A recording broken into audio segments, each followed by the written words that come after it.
Hey, welcome to our lesson on break and continue in Java.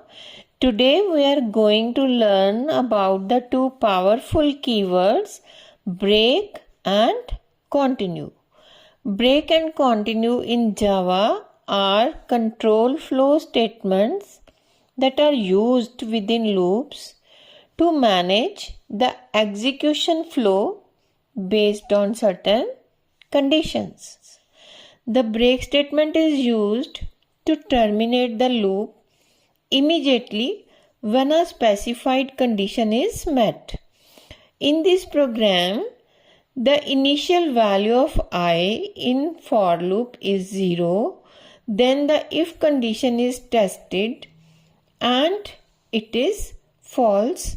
So the break statement is not read by the compiler and the value of I printed is 0.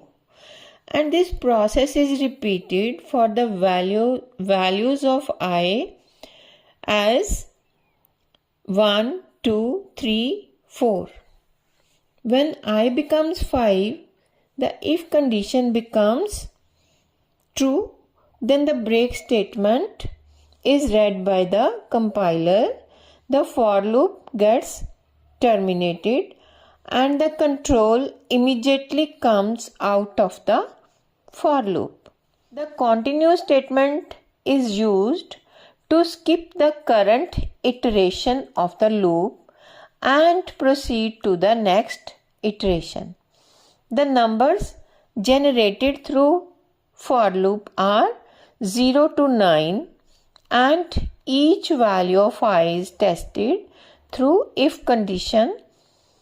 If the value of I is even, then the condition is true and print statement is skipped by the compiler and only the odd values are printed on the screen. For all the even values of I, the if condition is true and the compiler reads the continue statement and skips the current iteration and proceeds to the next iteration. Understanding how to use break and continue effectively can greatly enhance your control over loop execution, making the code more efficient and easy to read.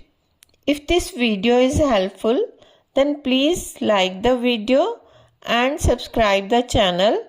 Thank you.